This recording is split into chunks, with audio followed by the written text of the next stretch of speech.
أما بعد فأعوذ بالله من الشيطان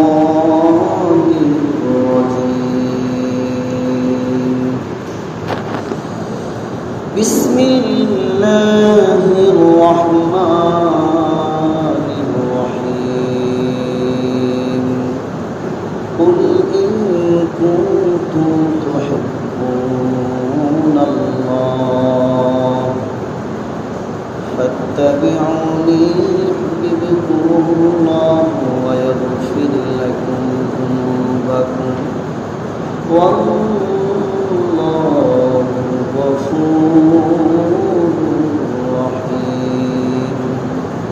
وقال النبي عليه الصلاة والسلام لا يؤمن أحدكم حتى أكون أحب إليه من والده وولده والناس أجمعين. وقال النبي عليه الصلاة والسلام من أحب سنتي فقد أحبني ومن أحبني كان معي في الجنة. صدق الله العظيم وصدق رسوله النبي الكريم ونحن على ذلك لمن الشاهدين والشاكرين والحمد لله رب العالمين. সমস্ত প্রশংসা মহান আল্লাহ জাল্লা শানহু, যে আল্লাহ রব্বুল আলামিন আমাদেরকে মহব্বত করে ভালোবেসে আল্লাহর ডাকে সাড়া দিয়ে সাপ্তাহিক ঈদ জুমার নামাজ পড়ার জন্য মসজিদে এসে একত্রিত হওয়ার তৌফিক দান করলেন। সে মহান রব্বুল আলামিনের দরবারে অন্তরের স্থল থেকে ঈমানের আওয়াজে উঁচু কণ্ঠে জবান খুলে সকলেই বলি আলহামদুলিল্লাহ। লক্ষ কোটি দরুদ ও সালাম বিশ্ব মানবতার কান্ডারি মুক্তির নূর রাহমাতুল আলামিন শফিউল মুজনিবিন ইমামুল মুরসালিন খাতামুন নবিয়্যিন, যার আদর্শ ও তরিকার মধ্যে রয়েছে সর্বোচ্চ উত্তম আদর্শ, যার তরিকার ভিতরে রয়েছে মানব জাতির কল্যাণ, সে নবীর প্রতি অন্তরের স্থল থেকে ভক্তি ভরে মহব্বতের সাথে সকলে দরুদের হাত দিয়ে পৌঁছায় দেয়। সকলেই বলি সাল্লাল্লাহু আলাইহি ওয়াসাল্লাম। আমি আল্লাহ পাক রব্বুল আলামিনের কোরআন কারীম থেকে একটি আয়াত পড়েছি। রাসূল কারীম সাল্লাল্লাহু আলাইহি ওয়াসাল্লামের অসংখ্য হাদিসে মুবারাকা থেকে দুটি হাদিস পড়েছি। কোরআন ও হাদিসকে সামনে রেখেই যেন আমার এবং আপনার সকলের উপকার হয় এ সম্পর্কে কিছু আলোচনা করব ইনশাআল্লাহ। ওয়া মা তাওফীকি ইল্লা বিল্লাহ।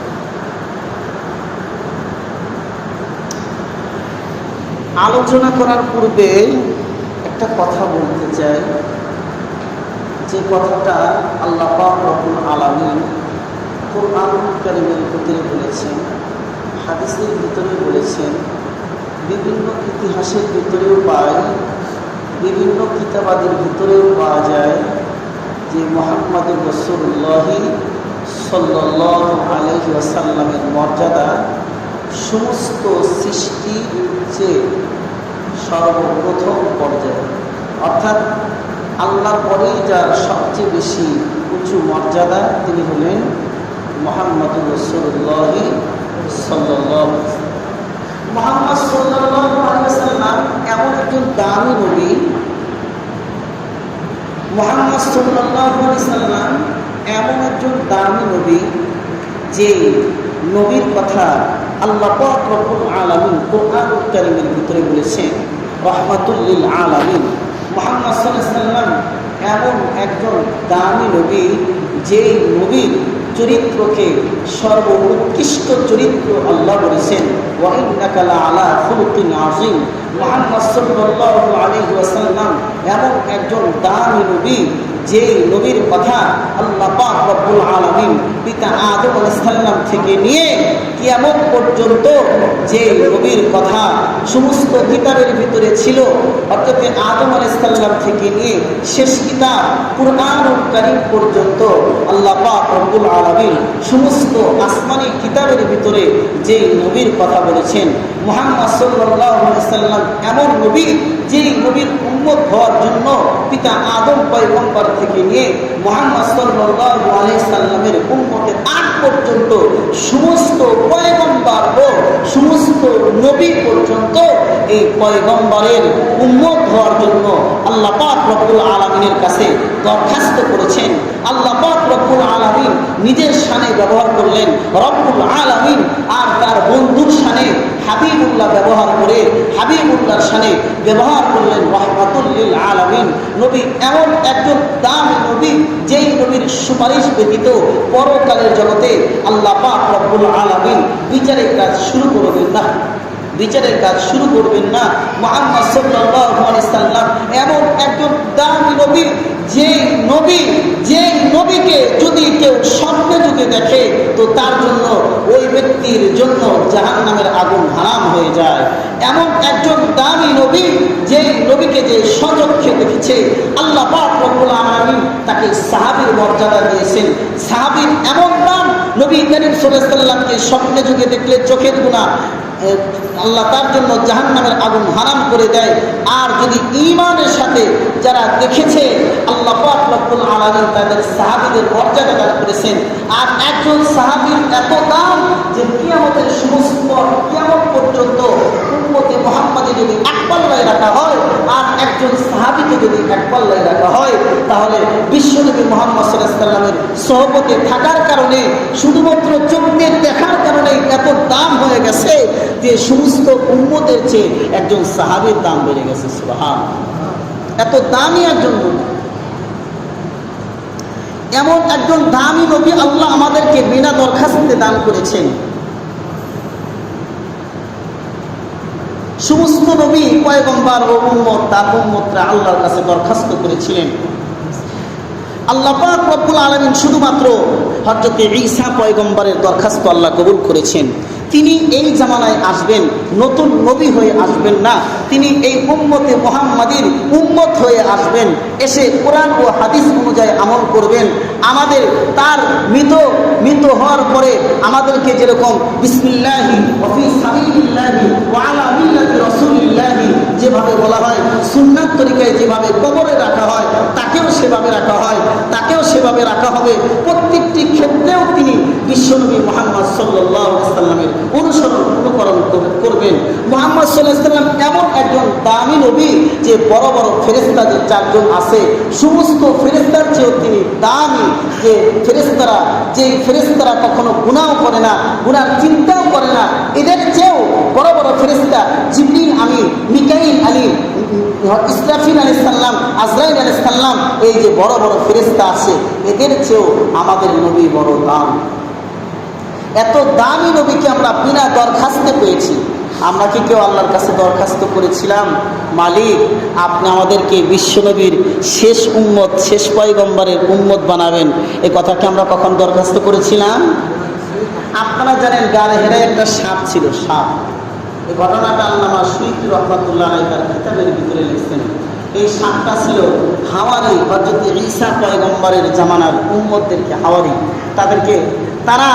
তাদের ভিতরে যখন বিশ্বনবীর গুণগান সমস্ত কিতাবের ভিতরেই তো আছে, কিতাব দেখে দেখে যখন তিনি তার উম্মতকে বিশ্বনবীর বৈশিষ্ট্য যখন বর্ণনা করতেছিল, তখন এক ব্যক্তি বলতেছে, ইয়া রাসূলুল্লাহ, হে ঈসা পয়গম্বর, আপনি তো আল্লাহর কাছে দরখাস্ত করেন যেন আল্লাহ পাক রব্বুল আলামিন আমাকে বিশ্বনবী মুহাম্মদ সাল্লাল্লাহু আলাইহি সাল্লামকে শেষ নবী, শেষ পয়গম্বরের উম্মত বানাই, আমি যেন স্বচক্ষে তাকে দেখতে পারি। তারপরে আল্লাহর কাছে তিনি দোয়া করেছিলেন। দোয়া করার পরে আল্লাহ পাক রব্বুল আলামিন তাকে সাপে পরিণত করে দীর্ঘ হায়াত দিয়েছিলেন।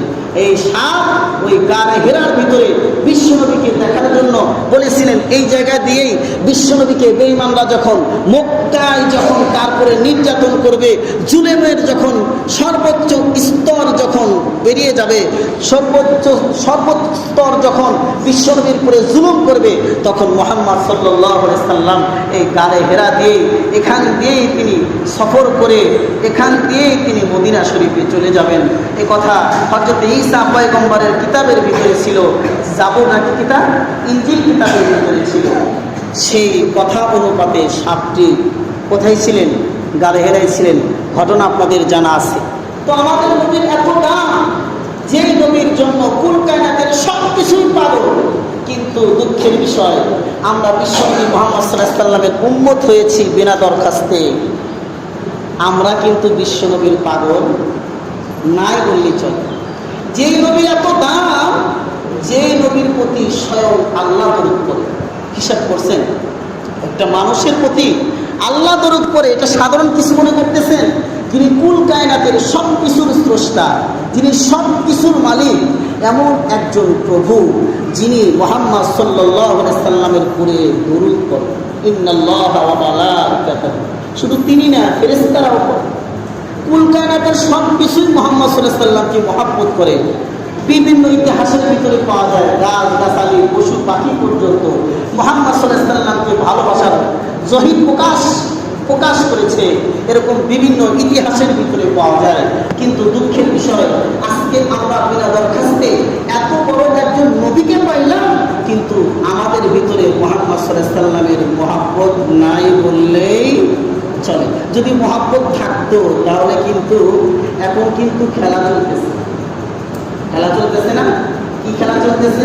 ব্রাজিল, আর্জেন্টিনার আর কি কি আছে, বিভিন্ন খেলা চলতেছে। আপনি খেলা দেখবেন ভালো কথা, খেলা দেখবেন ভালো কথা, আপনাকে খেলা দেখতে কেউ না করে নাই, কিন্তু আপনি বিশ্বনবীকে কি মহব্বত করলেন? দুঃখের বিষয় কি মহব্বত করলেন? যে আপনার পোশাকের ভিতরে বিশ্বনবীর পোশাক, বিশ্বনবীর অনুকরণ করার কথা ছিল, কিন্তু আজকে অনুসরণ চলছে বেঈমানদেরকে। আজকে অনুসরণ চলছে নেইমার, কেউ তো মেসি ভক্ত, কেউ তো রোনালদো ভক্ত। কি বলেন, ঠিক কিনা? কেউ তো অনেক টাকাও পয়সা করে দিতেছে, তাই না? বিভিন্ন গেঞ্জি কিনতেছে, চুলের কাটিং দিতেছে, পতাকা লড়াইতেছে, আবার বাজি ধরতেছে, আবার অনেকে এমপি ভরে ঘুমের ঘুম নাই, খাওয়া নাই, সব কিছু বাদ দিয়ে আর্জেন্টিনার আর ব্রাজিলের ভক্ত হয়ে গিয়েছে। শুধু ভক্তই হয় নাই, বরং অনুকরণ পর্যন্ত করা শুরু করে দিয়েছে। যুবকের দিকে তাকাইলে দেখা যায়, তার গেঞ্জির ভিতরে, তার পোশাকের ভিতরে তাকাইলে দেখা যায় সে বিভিন্ন বেঈমানদেরকে সাপোর্ট করতেছে। চুলের দিকে তাকাইলে বোঝা যায় সে বেঈমানদেরকে সাপোর্ট করতেছে। তারপরেও আমি নিজেকে দাবি করি আমি একজন আশিকে রাসূল। দুঃখের বিষয়, এমন একজন দামি নবী আল্লাহ আমাদেরকে বিনা দরখাস্তে দান করলেন। এমন একজন দরদি নবী, যেই নবী আপনার আমার জন্য তায়েফের ময়দানে রক্তে রঞ্জিত হয়েছেন। যেই নবীর শরীরে মশামাছি করা পর্যন্ত হারাম ছিল, সেই নবী রক্তে রঞ্জিত হয়েছেন তায়েফের ময়দানে। সেই নবী কমপক্ষে 27টা যুদ্ধের ভিতরে নিজের জীবনের হুমকি দিয়ে আপনার আমার নিকটে দ্বীন ইসলাম, কোরআনের বাণী পৌঁছে দেওয়ার জন্য, কিভাবে আমরা জাহান্নাম থেকে বেঁচে জান্নাতের মালিক হই, এই জন্য নিজের জীবনের হুমকি নিয়ে 27টি যুদ্ধে তিনি কমান্ডার হয়ে গিয়েছেন। এমন একজন নবী যার 63 বছরেই তিনি বারবার শুধু বলেছে ইয়া উম্মতি ইয়া উম্মতি। এই উম্মতের ব্যথায় ব্যথিত ছিলেন। মৃত্যুর সময়ও তিনি বলেছেন ইয়া উম্মতি ইয়া উম্মতি। হাসরের মাঠেও তিনি বলবেন ইয়া উম্মতি ইয়া উম্মতি। যখন সমস্ত পয়গম্বর ও সমস্ত উম্মত, সমস্ত মানুষ যখন ইয়া নাফসি বলবে, আর আমার আপনার দরদি নবী বলবেন, তিনি ইয়া নাফসি বলবেন না, নিজেকে নিয়ে টেনশন করবেন না, টেনশন সেখানেও করবেন আমাকে আপনাকে নিয়ে, যে আমার উম্মত যেন জাহান্নামে না যায়। এবং যখন হাসরের মাঠ যখন কায়েম হয়ে যাবে, বিচারের কাজ যখন শুরু হয়ে যাবে, আল্লাহ পাক রব্বুল আলামিন যখন বিচারের কাজ শুরু করবেন, তখনও তিনি মিজানের কাছে থাকবেন, পুলসিরাতের কাছে থাকবেন, বিভিন্ন জায়গায় যেখানে থাকলে পরে আমার উম্মতকে আমি আমি ধরে ধরে নিয়ে জাহান্নাম থেকে জান্নাতে নিয়ে যেতে পারবো, সেই জায়গাগুলো তিনি বারবার গিয়ে তার গুনাহগার উম্মতকে ধরে ধরে তিনি জান্নাতে নিয়ে যাইবেন। দুঃখের বিষয়, এমন একজন দামি নবী আমরা পেয়েছি, এমন একজন দরদি নবী পেয়েছি, যেই নবীর উম্মত হওয়ার জন্য সমস্ত পয়গম্বর দরখাস্ত করেছিলেন, সমস্ত পয়গম্বরের উম্মতগুলো দরখাস্ত করেছিলেন, সমস্ত কুল কায়নাতের সব কিছুই যার জন্য পাগল, যারা দরখাস্ত করেছিলেন, আল্লাহ শুধুমাত্র একজন নবীকে দরখাস্ত কবুল করেছিলেন, তিনি হযরত ঈসা পয়গম্বর, আর আমাদেরকে আল্লাহ বিনা দরখাস্তে দান করেছেন এমন একজন নবীকে দান করছেন, যেই শেষ পয়গম্বর ও শেষ উম্মতের ভিতরে যদি কেউ ওই যে সবে কদর পেয়ে যায় 80 বছরের চেয়েও, একটা সবে কদর মানে 1000 বছর ইবাদতের একটা সবের একটা রাত পাওয়া যায়। এত বড় বড় আল্লাহ আমাদেরকে অফার দিয়েছেন, মাহে রমজান অফার দিয়েছেন, বিভিন্ন অফার দিয়েছেন এই শেষ উম্মত হওয়ার কারণে, শেষ পয়গম্বরের উম্মত হওয়ার কারণে, শেষ নবীর উম্মত হওয়ার কারণে। কিন্তু দুঃখের বিষয়, আজকে আমরা এমন বড় পয়গম্বরকে পাওয়ার পরেও, এমন একজন বড় রসুল পাওয়ার পরেও, এমন একজন দরদি নবী পাওয়ার পরেও আজকে আল্লাহ পাক রব্বুল আলামিন কোরআনের ভিতরে বিভিন্ন জায়গায় বিশ্ব নবীকে অনুকরণ করার কথা বললেন, বেঈমানকে অনুকরণ করার কথা ছাড়তে বললেন, বিশ্ব নবীকে মুহাব্বত করতে বললেন, বিভিন্ন জায়গায় ছড়ানো ছিটানো আছে। আজকে আল্লাহর কথা আমি তোয়াক্কা করলাম না, রসুলের কথাও তোয়াক্কা করলাম না, হাদিসের ভিতরেও বিশ্ব নবী বলেছেন সব কথাকে আমি উড়িয়ে দিয়ে সমস্ত ইতিহাস উড়ে দিয়ে বিশ্ব নবীর মুহাব্বতকে ছেড়ে দিয়ে আজকে আমি ভক্ত হইলাম কার? বেঈমানদের, আর্জেন্টিনার আর ব্রাজিল, নেইমার ভক্ত, রোনালদো ভক্ত, মেসি ভক্ত, যেই সমস্ত দেশে নাকি আজান দেওয়া পর্যন্ত হারাম, যে সমস্ত দেশে নাকি আজান দেওয়া অপরাধ, যে সমস্ত দেশে কোরআন সুন্নাহর কথা বলা অপরাধ, যে সমস্ত দেশে আল্লাহর কথা বলা যায় না, যেই সমস্ত দেশের লোকগুলো বেঈমানদেরকে সাপোর্ট করে ফিলিস্তিনদেরকে ধূলিসাৎ করার জন্য যারা ঐক্যবদ্ধ হয়ে থাকে, যারা মুসলমানদেরকে মারার জন্য 24টা ঘন্টায় যাদের ফিকির থাকে, যারা 24টা ঘন্টায় আল্লাহ ও রাসূলের বিরুদ্ধাচরণ করে, দুঃখের বিষয় সেই সমস্ত মানুষকে আমি ফলো করি, সেই সমস্ত মানুষকে আমি অনুকরণ করি। আমার চুলের ভিতরে সেই সমস্ত মানুষের কাটিং, আমার জামার ভিতরে সেই সমস্ত মানুষের পোশাক, আমার প্রত্যেকটি কথা ও চাঞ্চল্যে দেখা যায় সমস্ত বেঈমানদের অনুকরণ। একটু চিন্তা ফিকির করবেন, তাদের অনুসরণ করলে কি আমি জান্নাতি হব নাকি জাহান্নামী হব? তাদের অনুসরণ করলে আমার আল্লাহ খুশি হবে নাকি বেজার হবে? তাদের অনুসরণ করলে আমি কি জান্নাতে যেতে পারবো? আমি কি জাহান্নাম থেকে মুক্তি পাবো? আমি কি মালিকের সন্তুষ্টি অর্জন করতে পারবো? যদি অর্জন করতে পারি আল্লাহ পাক রব্বুল আলামিনের সন্তুষ্টি, জাহান্নাম থেকে যদি বাঁচতে থাকি, তাহলে আপনি অনুসরণ করেন, কোনো দুঃখ নাই, তাদের অনুসরণ করেন। আর যদি আল্লাহ পাক রব্বুল আলামিন অসন্তুষ্ট হয়, আল্লাহর রাসূল যদি অসন্তুষ্ট হয়, আমি যদি জান্নাতের মালিক না হতে পারি, আমি যদি জাহান্নামে চলে যাই, তাহলে আপনি প্রতিজ্ঞা করুন যে পোশাক হালাল টাকা দিয়ে হারাম টাকায় ব্যয় করতেছেন, হালাল টাকা দিয়ে হারাম এমবি কিনে তাদের খেলা দেখতেছেন, আচ্ছা ভালো কথা, খেলা দেখতেছেন, তাদের অনুসরণ করতেছেন, এগুলো ছেড়ে দেন। কয় রাত বিশ্ব নবীর জন্য আপনি দরুদে কেটে রাত কাটিয়েছেন? কয় রাত আপনি আল্লাহর জন্য কেঁদে কেঁদে রাত কাটিয়েছেন? একটু চিন্তা করেন, কয় দিন কয় রাত আপনি আল্লাহ ও রসুলের জন্য খাওয়া দাওয়া বাদ দিয়ে নামাজের ভিতরে মশগুল ছিলেন? আপনি বেঈমানের জন্য আপনার পোশাকের ভিতরে আপনার হালাল টাকা দিয়ে পোশাক কিনে টাকাটা হারাম পথে ব্যয় করলেন। আপনি চুলের কাটিংটা হালাল টাকা হারাম জায়গায় কাটিং দিয়ে হারাম টাকায় ব্যবহার করলেন। আপনি এমবি কিনে বেঈমানদের সাপোর্ট করতেছেন, আবার খেলা দেখতেছেন, আবার সাপোর্টও করতেছেন, আবার বাজিও ধরতেছেন। এরকম কেন? বাড়ি বাড়ি পতাকা, এ ধরনের এগুলো কেন? এগুলো ছাড়েন বন্ধু। আপনি তো মুসলমান। আল্লাহ রাসূল সাল্লাল্লাহু আলাইহি ওয়াসাল্লাম বলেছেন, লা ইউমিনু আহাদুকুম হাত্তা আকুনা আহাব্বা ইলাইহি, লা ইউমিনু আহাদুকুম হাত্তা আকুনা আহাব্বা ইলাইহি মিন ওয়ালিদিহি ওয়া ওয়ালাদিহি ওয়ান নাসি আজমাইন।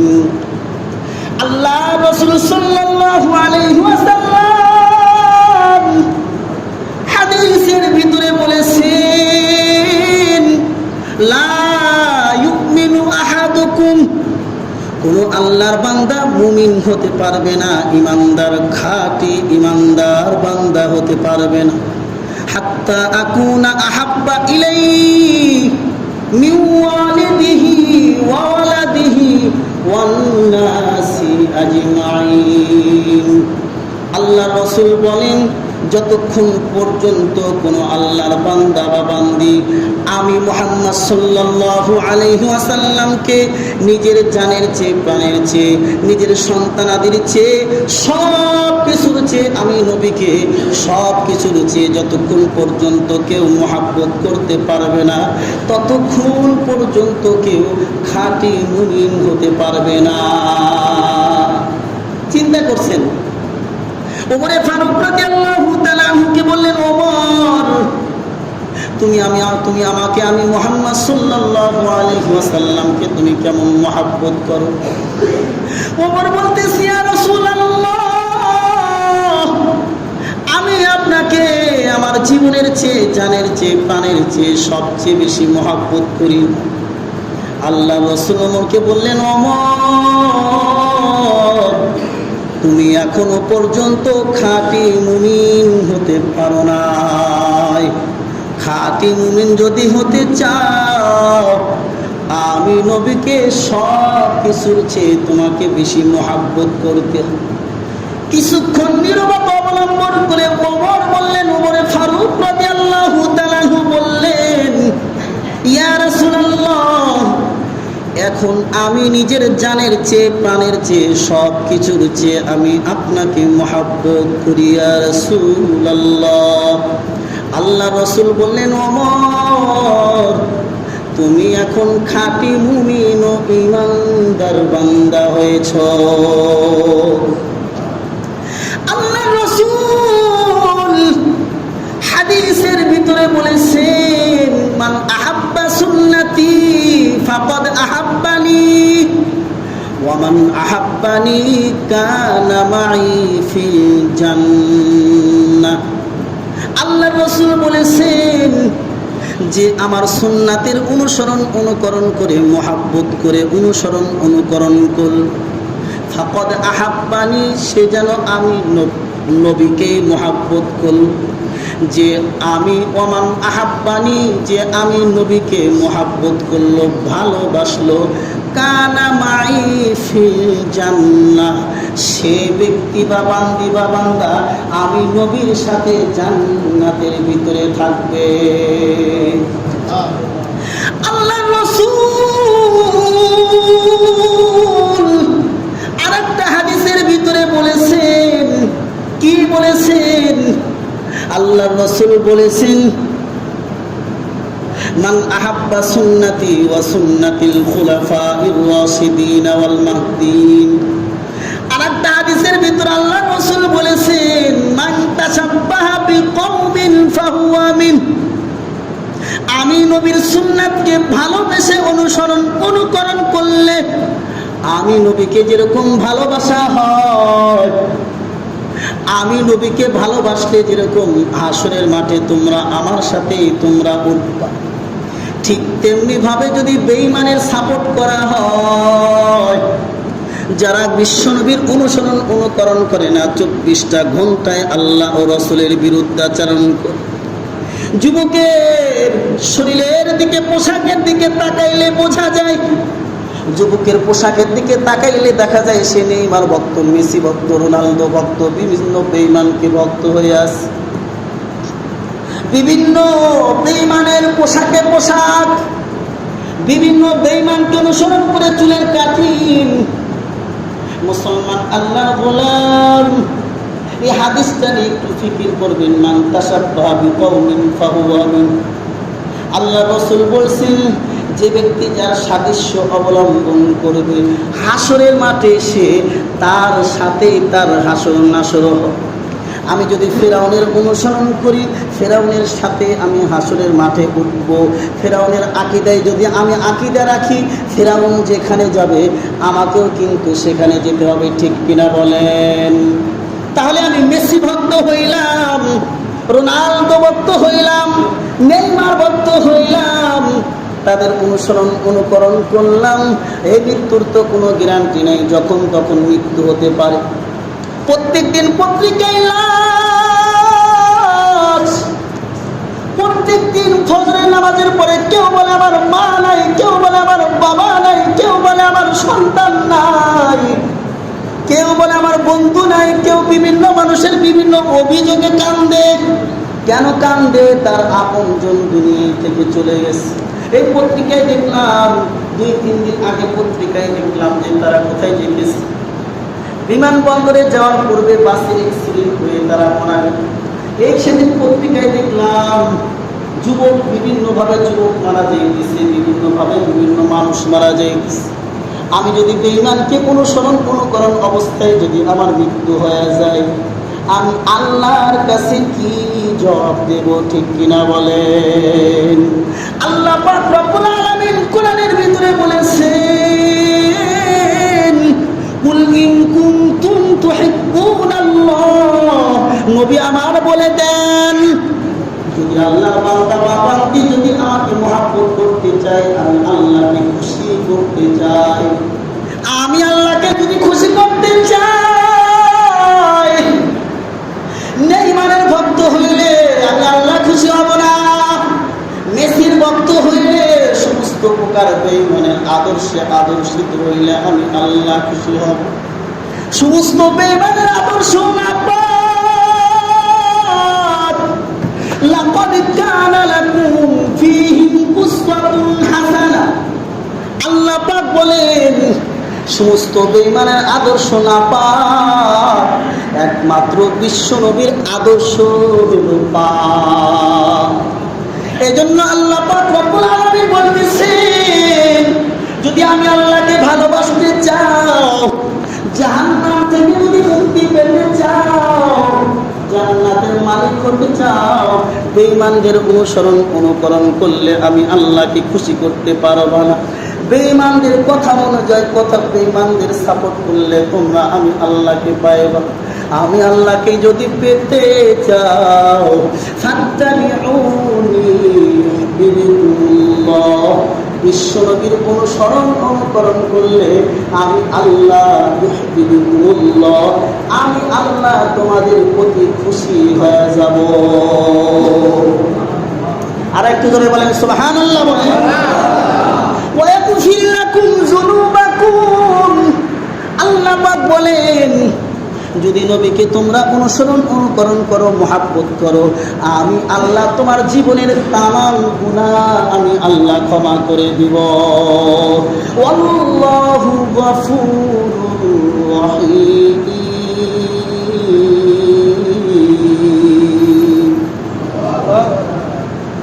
মুসলমান আল্লাহর গোলাম, বিশ্ব নবীর অনুকরণ করার কথা আল্লাহ কোরআনে বিভিন্ন জায়গায় বলেছেন, সময় নাই। বিশ্ব নবীর অনুকরণের কথা কোরআনের ভিতরেও আছে, হাদিসের ভিতরেও আছে। তারপরেও বিশ্ব নবীর এত বড় একজন দামি ও দরদি নবী পাওয়ার পরেও বিশ্ব নবীর অনুকরণ করছে। আমার মতো পড়া কপাল, আপনার মতো পড়া কপাল আর কার হতে পারে যে শেষ নবীর উম্মত হওয়ার পরেও, শেষ এত বড় পয়গম্বর ও দরদি পয়গম্বর পাওয়ার পরেও তার অনুসরণ করলাম না, তার মহব্বত অন্তরের ভিতরে ঢুকাইলাম না, তারপরেও আমি নিজেকে মুহাম্মদ সাল্লাল্লাহু আলাইহি ওয়াসাল্লামের আশিক বলি, ঠিক কিনা বলেন? ওগো নবীর উম্মতেরা হয়ে আজি দিশাহারা, কোরআন হাদিস ছেড়ে চলো যখন যাহা চাই মনে, নবী বিনে কে দাঁড়াবে কুল সিরাত মিজানে, নবী বিনে কে দাঁড়াবে পুলসিরাত মিজানে। তাহলে আল্লাহ পাক রব্বুল আলামিন আমাদের সকলকে বিশ্বনবীর অনুকরণ করে এই সমস্ত বেঈমানদের সাপোর্ট না করে, তাদের খেলা দেখবেন ভালো কথা, পরে বলবেন হুজুর খেলা দেখাটাও নিষেধ করে দিচ্ছি, এই সাপোর্ট করা বাদ দিয়ে দেন। ইনশাল্লাহ সবাই রাজি আছেন তো? ইনশাল্লাহ মুসলমান মুসলমান তো সে যে কোরআন ও হাদিসের কাছে ফানা ফিল্লা হয়ে যাবে। যাই হোক, সময় শেষ, আর কথা বলবো না। আমরা সকলেই বিশ্বনবীর অনুসরণ করব, আর সমস্ত বেঈমানের অনুকরণ করা ছেড়ে দেব। আল্লাহ আমাদের সকলকে তাওফিক দান করুন। সকলেই বলেন আমিন।